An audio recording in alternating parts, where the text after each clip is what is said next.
फिर कौन सा चौथा यूनिट है, ये कौन सा थर्ड था या पांचवा है, चौथा या पांचवा जो भी है आप सिलेबस में देख लेना। पांचवा है, प्रमुख उद्योग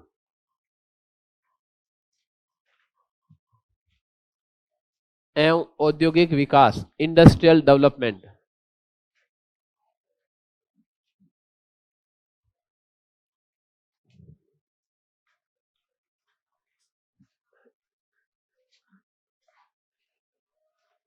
मेजर इंडस्ट्रियां करनी है, जो बड़े बड़े स्तर के उद्योग है वो करेंगे, लोहा करेंगे, एल्यूमिनियम करेंगे, फिर सूती वस्त्र उद्योग करेंगे, जो बड़ी इंडस्ट्रियां हैं उनको करेंगे, सीमेंट उद्योग करेंगे, जो मेजर इंडस्ट्री है उनको करेंगे।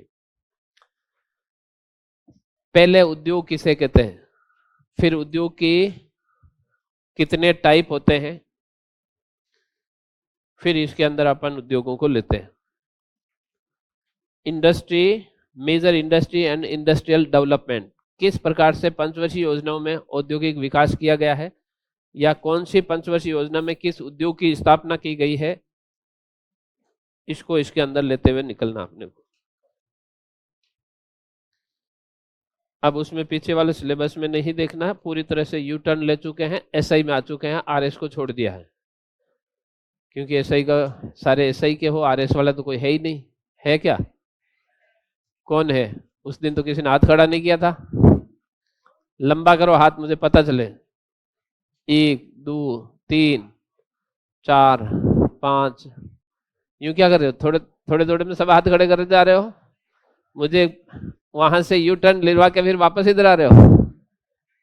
कोई बात नहीं, पहले अब ये कर लेते हैं, फिर इन सबको फ्री करके 10-15 जो बचेंगे फिर अपन आरएस वाला करेंगे, फिर इनको एक कोई नहीं बैठने देंगे, सबको भगा देंगे। इन्होंने पहले भी अपना शोषण कर लिया है, पढ़ तो हम आरएस रहे थे, बीच में यूं ही बैठे थे, कोई नहीं। प्रमुख उद्योग, मेजर इंडस्ट्री, इंडस्ट्रियल डेवलपमेंट। पहले तो उद्योग किसे कहते हैं, फिर उद्योग के वित्त के आधार पर कितने प्रकार होते हैं, और फिर अपन कौन कौन से उद्योग यहां पर पढ़ेंगे।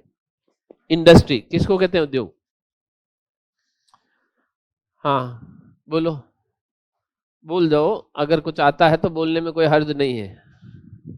उद्योग, हाँ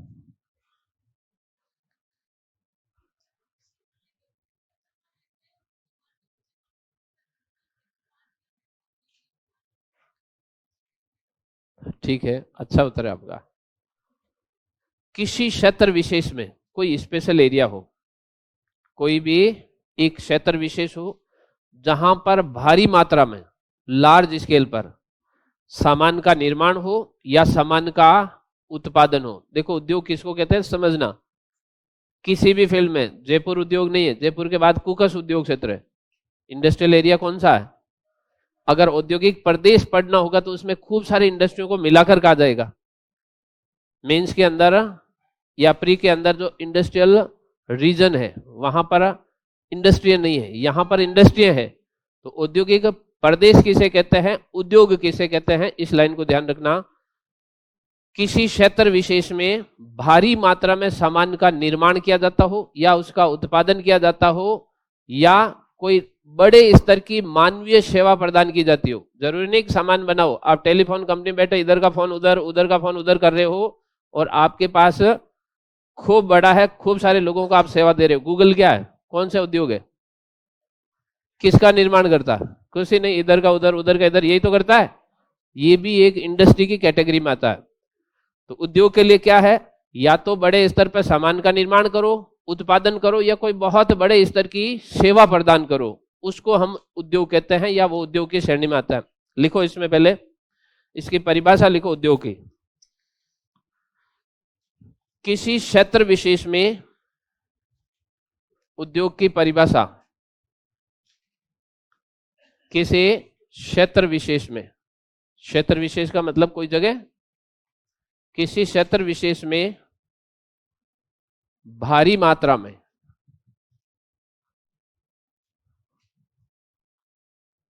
सामान का निर्माण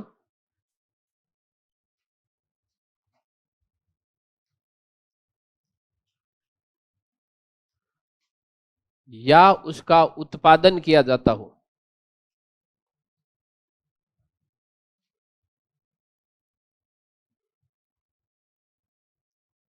या फिर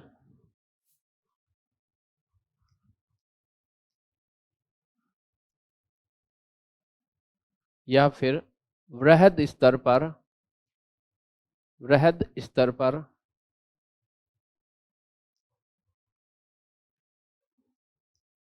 कोई मानवीय सेवा प्रदान की जाती हो।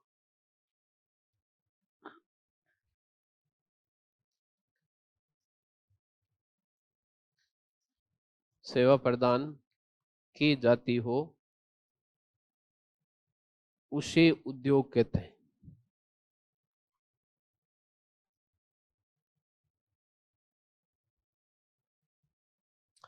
कोई ऐसा एरिया जहां पर खूब सारे सामान का निर्माण किया जाता हो या उसका उत्पादन किया जाता हो या कोई बड़े स्तर की मानवीय सेवा वहां पर प्रदान की जाती हो, उनको उद्योग कहते हैं। किस किस प्रकार के उद्योग हो सकते हैं? तो यहाँ पर अपन वस्तुओं के आधार पर तो उद्योग नहीं करेंगे क्योंकि उसमें तो खूब सारी कैटेगरी है, इसलिए हम करेंगे वित्त के आधार पर जो 3 मेजर कैटेगरी होती है। कौन सा उद्योग की श्रेणी में आएगा? जैसे कहते हैं ना, अपन बोलते हैं कच्चे माल से तैयार माल बनाना। तो कच्चे माल से क्या तैयार माल था? दूध लाया, दही तो अपन भी बना रहे, कच्चा माल था उसे दही तो हमने बनाया, क्या वो उद्योग की श्रेणी में आता है? इसलिए हमने क्या कर दी, इसकी कैटेगरी डिसाइड कर दी कि कौन सा या कितने टर्नओवर वाला है, वो इंडस्ट्री की कैटेगरी में आता है और उसके अंदर जो फैसिलिटी मिलेगी वो उद्योग वाली मिलेगी। इसलिए वित्त के आधार पर इसकी 3 कैटेगरियां हैं। पहला है लघु उद्योग। लघु उद्योग का मीनिंग, जैसे अपन लघु उद्योग देखते हैं दिमाग में आता जो हथकरघा, वो नहीं है। किसी भी प्रकार की छोटी इंडस्ट्री जिसके अंदर मशीनें है 5 करोड़ से कम की हो, 25 लाख से लेकर 5 करोड़ तक की मशीनों पर खर्च किया जाता हो, 2 लाख से लेकर 10 लाख तक मानवीय जो काम कर रहे हैं उनको पैसा दिया जाता हो, उसको पहला लघु उद्योग कहा जाता है। दूसरा हो जाएगा मध्यम उद्योग।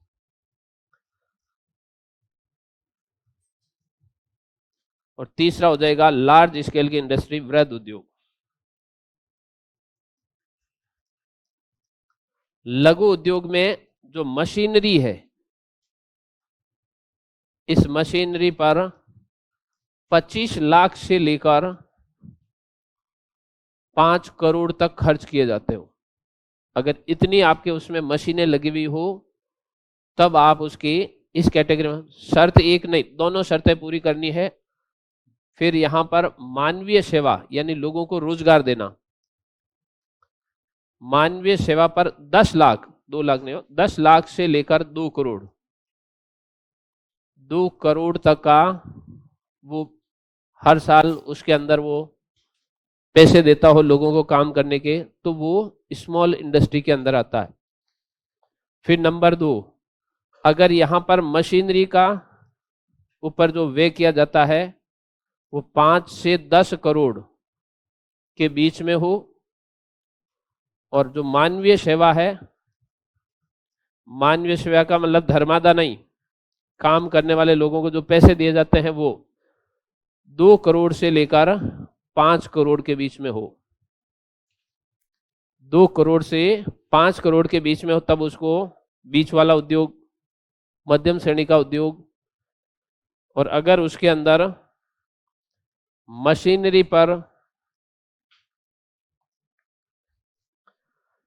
10 करोड़ से अधिक खर्च किया जाता हो, कितना भी 10 करोड़ से अधिक होना चाहिए, और मानवीय सेवा पर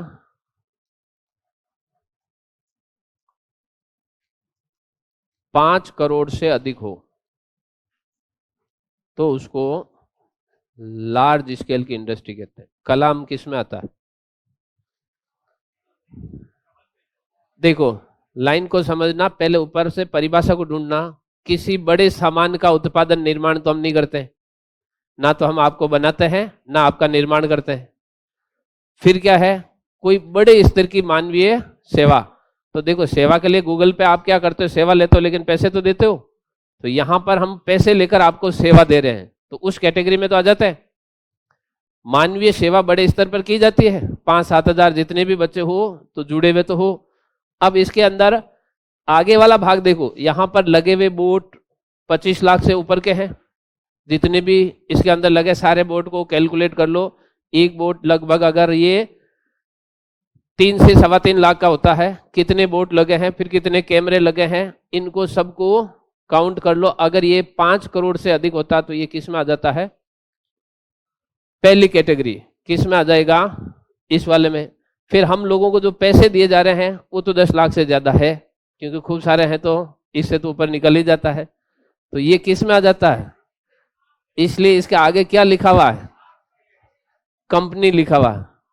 कलाम एकेडमी के आगे क्या लिखा हुआ है, ये कंपनी है, ये उद्योग की श्रेणी में आती है, इंडस्ट्री की कैटेगरी के अंदर आती है, क्योंकि इसने ये सारे आंकड़े। अब इसमें ये हो सकता है कि ये इस लेवल में भी आ सकती है, हो सकता है सामान 5 करोड़ से ज्यादा हो और लोगों को जो पैसे दिए जा रहे हो 2 करोड़ से ज्यादा हो, इस कैटेगरी में आ सकती है। सामान वाली लिस्ट में समस्या है कि यहां पर इसके अंदर सामान कितना लगा, क्योंकि सबसे कम सामान इसी फील्ड में लगता है, बाकी सबके अंदर आपको मशीनें बड़ी लानी होती है। इसमें इतना इन्वेस्ट की जरूरत नहीं है, एक बार इन्वेस्ट हो गया वो परमानेंट है, फिर उससे काम चलता रहता है। वो 5 करोड़ 10 करोड़ की जरूरत नहीं है, कम में भी काम चल जाता है। लिखो इसमें, हाँ हाँ हाँ। फिर उसमें ये देखना कि उसमें लोग कितने काम करें, उनको कितने पैसे दिए जाते हो। जैसे उसके अंदर सेवा चाकर होते हैं ना, उसमें सेवादार होते हैं, सब सेवादार के पैसे फिक्स होते हैं, जो टॉप पे है उसको ज्यादा, जो नीचे है उसके कम होते हैं। अगर वो भी मानवीय सेवा के रूप में उस कैटेगरी में आता है तो वो भी एक इंडस्ट्री है। इसीलिए राजस्थान सरकार ने देवस्थान विभाग बनाया कि जो पैसे आ रहे हैं वो हमें आप हिसाब दो कि कितने पैसे कमाते हो। फिर मंदिर के हिसाब से लोगों की भावना जुड़ी होती है, इसलिए उतना उस पर टैक्स नहीं लगता। बाकी जो इंडस्ट्री है उस पर 20% टैक्स लगता है, 30% टैक्स लगता है। ये उद्योगों में क्या है, जो भारत सरकार या राज्य सरकार है उससे कितना टैक्स वसूल करना है वो इस पर डिपेंड करता है। मंदिर अगर उस कैटेगरी में आता है तो मंदिर को भी टैक्स देना होता है, लेकिन उसके साथ पब्लिक की भावना जुड़ी होती है। नेता जो लोग होते हैं वो वोट तोड़ना नहीं चाहते हैं, इसलिए उसमें टैक्स फ्री कर दिया जाता है। लिखो इसमें, जिस काम के अंदर भी आपकी कैटेगरी ये आ रही है, ऐसा नहीं खाली पैसे कमा रहे हो, दे किसी को नहीं रहे हो तो फिर वो आपका उद्योग नहीं है।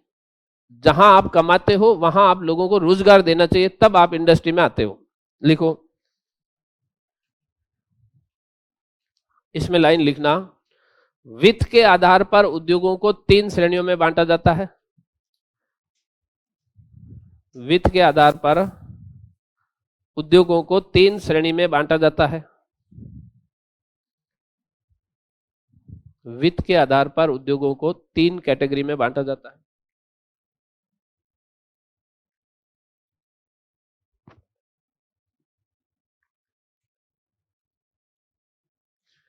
उद्योगों को 3 श्रेणियों में बांटा जाता है। नंबर 1 स्मॉल इंडस्ट्री, लघु उद्योग। लघु उद्योग में लिखो, जिसमें मशीनरी पर खर्च, जिसमें मशीनरी पर खर्च, जिसमें मशीनरी पर खर्च 25 लाख से 5 करोड़ के मध्य हो, जिसमें मशीनरी पर खर्च 25 लाख से 5 करोड़ तक हो, तथा मानवीय सेवा पर, ब्रैकेट में लिखना लोगों को रोजगार देने पर। मानवीय सेवा में लोग ज्यादातर समझ लेते हैं दान करना, दान नहीं किया जाता। जिसमें मशीनरी पर 25 से 5 करोड़, 25 लाख से 5 करोड़, तथा मानवीय सेवा पर 10 लाख से लेकर 2 करोड़ तक खर्च किए जाते हो। मैं वापस बोल देता हूं, जिसमें मशीनरी पर 25 लाख से 5 करोड़ तक खर्च किए जाते हो, तथा मानवीय सेवा ब्रैकेट में क्या लिखोगे, लोगों को रोजगार देने पर, तथा मानवीय सेवा पर 10 लाख से 2 करोड़ तक खर्च किए जाते हो, लघु उद्योग की श्रेणी में आता है। मानवीय सेवा पर लघु उद्योग की श्रेणी में आता है।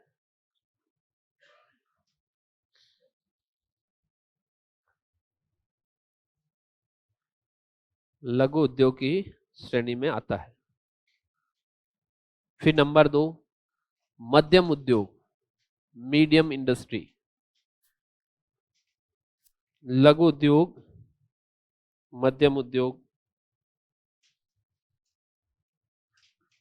लिखो, जिसमें मशीनरी पर 5 से 10 करोड़ खर्च किए जाते हो, जिसमें मशीनरी पर 5 से 10 करोड़ खर्च किए जाते हो,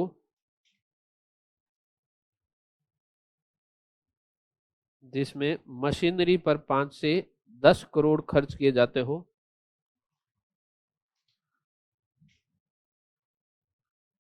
तथा मानवीय सेवा पर मानवीय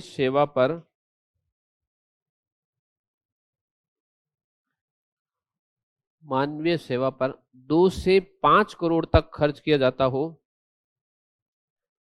मानवीय सेवा पर 2 से 5 करोड़ तक खर्च किया जाता हो, उसे मध्यम श्रेणी का उद्योग कहा जाता है। उसे मध्यम श्रेणी का उद्योग कहा जाता है। मध्यम श्रेणी का उद्योग कहा जाता है। मीडियम स्केल उद्योग कहा जाता है। फिर तीसरा लिखो, लार्ज इंडस्ट्री, वृहद उद्योग।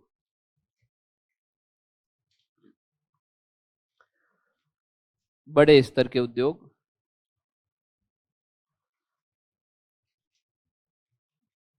लिखो इसमें, जिसमें मशीनरी पर 10 करोड़ से अधिक खर्च किया जाता हो, जिसमें मशीनरी पर 10 करोड़ से अधिक खर्च किया जाता हो,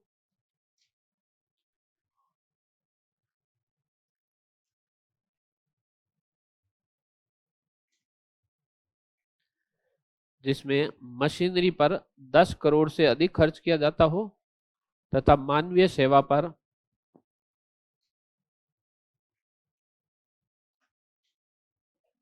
5 करोड़ से अधिक खर्च किया जाता हो,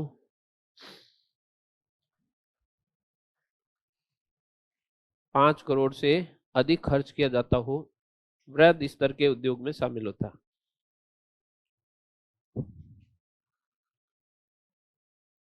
वृहद स्तर के उद्योग में शामिल किया जाता है। अब इस पूंजी के आधार पर आप किसी को भी किस कैटेगरी के उद्योग में, कौन सा किस कैटेगरी का है, अगर वो लोगों को इतना रोजगार देता है, उसमें मशीनों पर खर्च इतना किया गया है, तो वो इंडस्ट्री की कैटेगरी में आएगा। वित्त या पूंजी के आधार पर उद्योगों के 3 प्रकार, इसलिए कौन सा किस कैटेगरी का उद्योग। अब इसमें जैसे दूसरे, अगर अपन किसी रॉ मटेरियल से लेते हैं तो उसके टाइप बहुत ज्यादा होते हैं, तो वो संभव नहीं है। इससे उद्योग की कैटेगरी समझ में आ जाती है। फिर इसके अंदर अपन लेते हैं लोहा एवं इस्पात उद्योग। पहला, आयरन एंड स्टील इंडस्ट्री, लोहा एवं इस्पात उद्योग।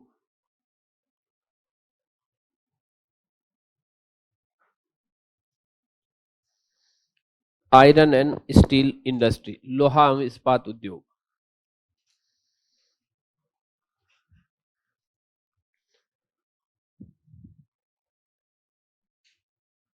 अच्छा, लोहा और स्टील क्या होता है, इसको दोनों को एक साथ क्यों लिखा जाता है?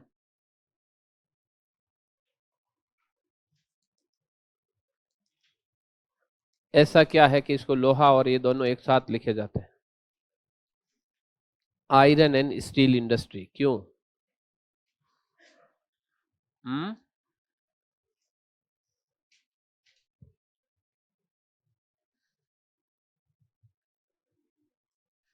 डिब्बे ही डिब्बे बनाने हैं ताकि लोहा और इस्पात उद्योग आपके समझ में आ जाए।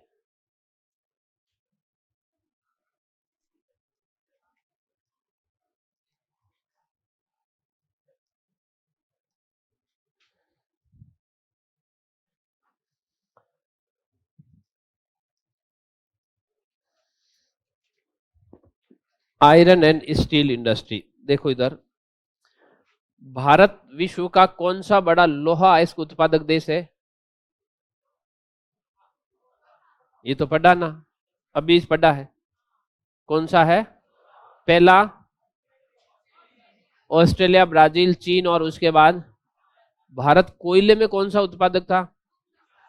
अगर ये दोनों आते तो आपको ये इंडस्ट्री सब आने लग जाएगी कि राजस्थान, भारत में कहां पर लोहा मिलता था और कहां पर कोयला मिलता। क्यों? इस इंडस्ट्री के अंदर दो मेजर ये है, जहां पर लोहा इसक ज्यादा मिल रहा है, जहां पर कोयला ज्यादा है, वहां पर हैवी इंडस्ट्री, इसको बोला जाता भारी उद्योग। भारी उद्योग की कैटेगरी में आता, हैवी इंडस्ट्री की कैटेगरी में आता। भारत का 50% पूंजी है वो इस उद्योग में लगी। भारत की जो टोटल उद्योगों में लगी हुई पूंजी है उसका 50% इसके अंदर लगा हुआ। इतनी बड़ी ये इंडस्ट्री है, 50% भारत का इन्वेस्टमेंट इसके अंदर है। ये 6 लाख लोगों को तो डायरेक्ट देता है, 20 लाख लोगों को इनडायरेक्ट रोजगार देता है। ये तो प्रत्यक्ष रोजगार है और ये परोक्ष रोजगार है। लगभग 26 लाख लोग हैं वो इस आयरन एंड स्टील इंडस्ट्री से अपना घर चलाते हैं। इसके अंदर सबसे पहले जो लोहा अयस्क अपन ने निकाला है, भारत चौथा बड़ा लोहा अयस्क उत्पादक, उस लोहा अयस्क को लाकर किसी भट्टी में डाला जाता है। भट्टी के अंदर डालने के बाद में मान लो 1.5 टन अपन ने लोहा अयस्क डाला तो इसके लिए 450 टन कोयला चाहिए। इसको पिघलाना है। लाइन ये नहीं ध्यान रखनी, लाइन ये ध्यान रखनी कि इंडस्ट्री लगेगी कहां पर। इतना अधिक कोयला, इतना अधिक लोहा, तब जाकर स्टील बनेगी, वो भी इसका 50%, इसका 50%। अब मान लो यहां पर अपन ने कितना माल इकट्ठा कर लिया, इसमें और आएगा एक चूना पत्थर, इसमें पानी। पानी को ध्यान रखना, यानी लोहा इस्पात उद्योग पानी के लिए आवश्यक है तो नदियों पर लगेगा। जहां पर भी रिवर वाला बेल्ट है वहां पर इसकी उद्योग की स्थापना की जाएगी। दूसरा, मान लो अपन इसको लगा देते कहां पर, जयपुर शहर के बीचों बीच में लगा दे। जयपुर शहर के बीचों बीच में अपन ने लोहा इस्पात उद्योग की स्थापना कर दी। जयपुर से लोहा लाने के लिए इधर जाना पड़ा 200-300 किलोमीटर दूर। जयपुर से कोयला लाने के लिए इधर कोटा जाना पड़ा 400 किलोमीटर दूर। कोयला कितना लिखा है? 450 टन। 450 टन लाने के लिए 10-15 ट्रक चाहिए। इधर से 1.5 टन लाने के लिए 1 ट्रक चाहिए। तो शहर के बीच में कितने ट्रक आ गए? 20 ट्रक आए। माल कितना मिला? आधा टन। 15 ट्रक शहर के बीच में आकर माल कितना बना? आधा टन। अगर मैं कहूं यहीं पर जैसे 450 टन, यहां पर लोहा कहीं से पास में से 1.5 टन ले आओ और फिर 1 ट्रक से यहां चला गया, फिर 1 ट्रक से शहर में आ गया। इसलिए लोहा इस्पात उद्योग की हमेशा स्थापना कच्चे माल उत्पादक क्षेत्रों के पास की जाती। कौन से कच्चे माल उत्पादक क्षेत्र? जहां पर कोयला अधिक मिलता हो, जहां पर लोहा इस्क अधिक मिलता हो और उस भाग में नदी प्रवाहित होती हो। जहां पर तीनों कंडीशनें एक साथ है वहां पर तो 100% ये लगनी इंडस्ट्री।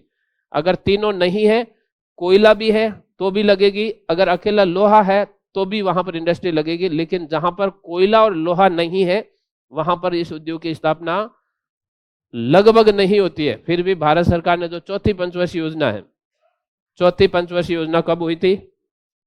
पहली 51 से 56, दूसरी 56 से 61, तीसरी 61 से 66, बीच में 3 रोलिंग प्लान 67, 68, चौथी हुई 1969 से लेकर 74। उस समय तक भारत के दूसरे भागों के अंदर लोहा इस्पात उद्योग के 7 बड़ी इंडस्ट्री लग चुकी थी, लेकिन दक्षिण भारत वाले भाग के अंदर एक भी इंडस्ट्री नहीं लगी थी। इसलिए चौथी पंचवर्षीय योजना के अंदर 3 बड़े उद्योगों की स्थापना दक्षिण भारत में की जाती है और वो कच्चे माल उत्पादक क्षेत्रों से दूर की जाती है।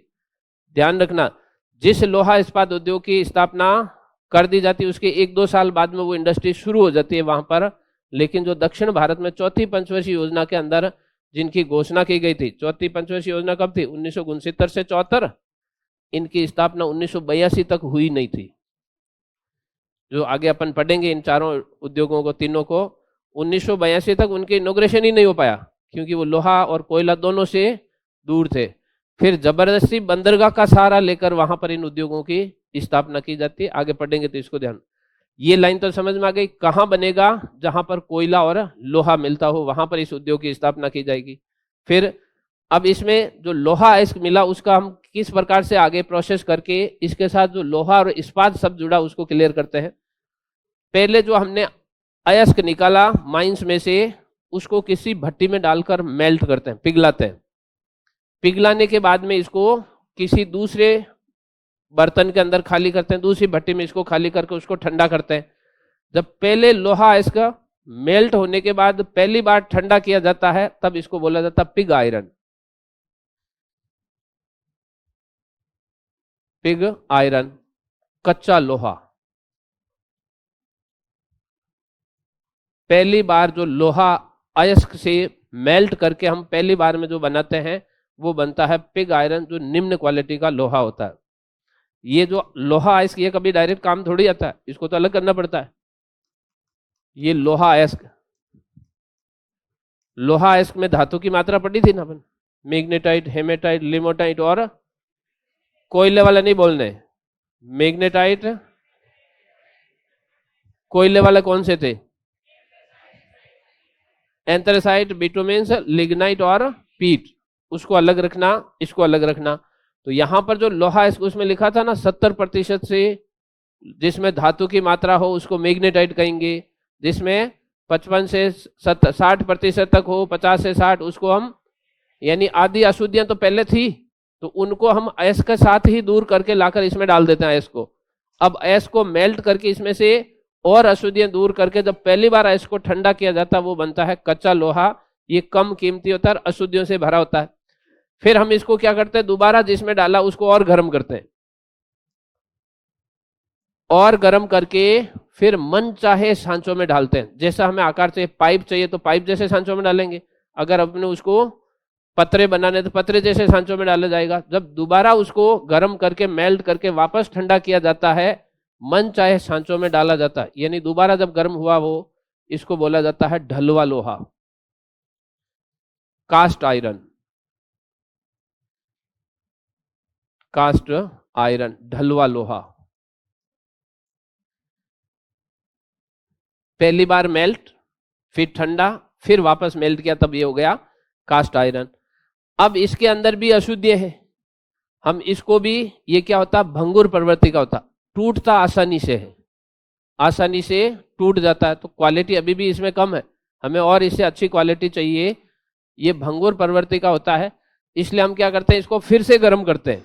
मन चाहे सांचों में डाला, अगर इससे कुछ उच्च क्वालिटी का अपने को बनाना है तो इसको फिर से हम मेल्ट करेंगे, और इस बार जब मेल्ट करेंगे तो इसमें कार्बन, सल्फर, सिलिका, ऐसी अशुद्धियों को इसमें से निकाल देंगे। तीसरी बार जब गर्म किया जाता है,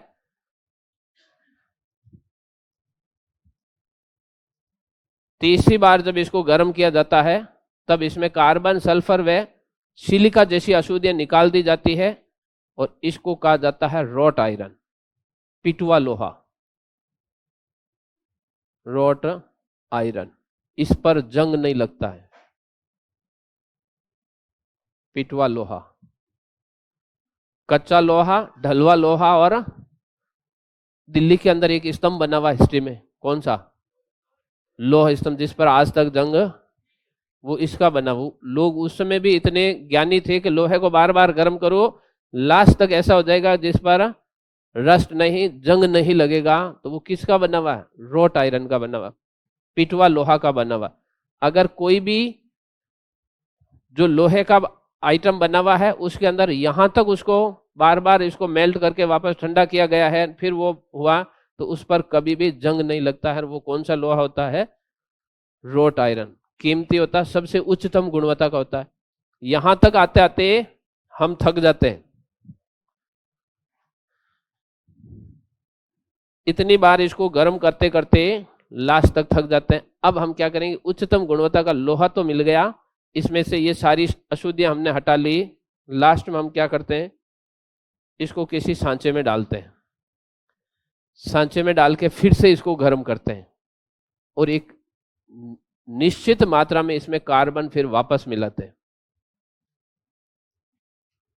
जो रॉट आयरन है उसको फिर से गर्म किया जाएगा, उसमें एक निश्चित मात्रा में सल्फर और ये अशुद्धियां निकलने के बाद फिर से वापस कार्बन मिलाया जाएगा।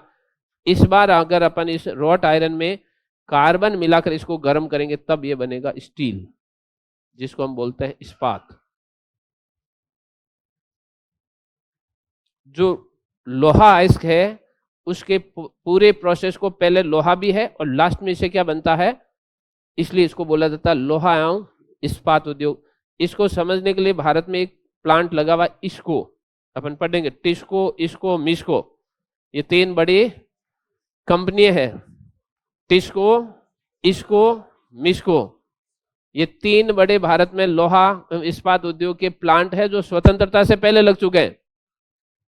इसको के अंदर ये सारा क्लियर बनाया जाता है कि हीरापुर में हम क्या करेंगे कि हीरापुर में इसमें रॉट आयरन बनाएंगे, फिर कुल्टी में क्या करेंगे कि कुल्टी के अंदर हम इसे स्टील बनाएंगे, फिर बर्नपुर में क्या करेंगे, बर्नपुर में जो सामान चाहिए वो बनाएंगे। तो वहां पर उन तीनों को मिलाकर इसको कहा जाएगा, इसको बना लो, इसको बना लो, इसको बना लो। अच्छा पहले उसको बाहर निकलने दो, इधर वाले को थोड़ा बड़ा कर लो, फिर उधर वाले को और ले आएंगे। लोहा इस्पात उद्योग किसी भी देश की धुरी होती है, किसी भी देश का आधारभूत उद्योग होता है। जिस देश के पास लोहा इस्पात उद्योग अगर समृद्ध है, रिच है, तो वो देश औद्योगिक क्षेत्र में तीव्र गति से विकास करता है। और जिसके पास इस प्रकार की इंडस्ट्री कम है, वो इंडस्ट्रियल सेक्टर में तेज गति से विकसित नहीं हो सकता है। लोहा एवं इस्पात उद्योग,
पहला पिग आयरन, दूसरा कास्ट आयरन और तीसरा रॉट आयरन।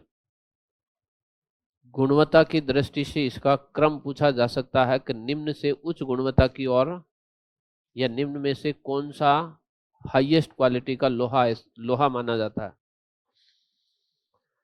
तो हिंदी वाले नाम नहीं आएंगे। पिग आयरन, कास्ट आयरन और रोट आयरन आ गया तो कुछ समझ में नहीं आएगा, ये ध्यान रखना। और नाम अक्सर यही आता है। आप कच्चा पक्का करके बैठोगे तो वहां कच्चा पक्का नाम नहीं आता है, इसलिए इसको आपको इंग्लिश नाम याद रखने। पिग आयरन, कास्ट आयरन और रोट आयरन। और स्टील तो इसमें सबसे उच्चतम गुणवत्ता का है।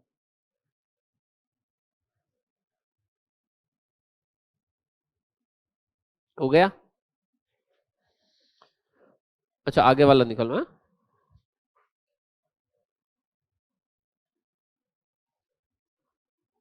छोटा पीछे वालों के लिए थोड़ी प्रॉब्लम होगी।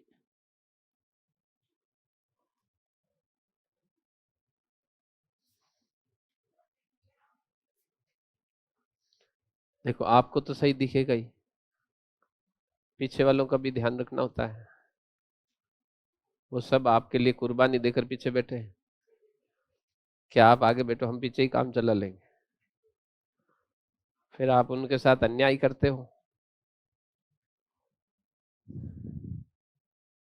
अच्छा, पहले वाला तो मैं निकाल ही दूं, पहले की तो शायद जरूरत किसी को नहीं है।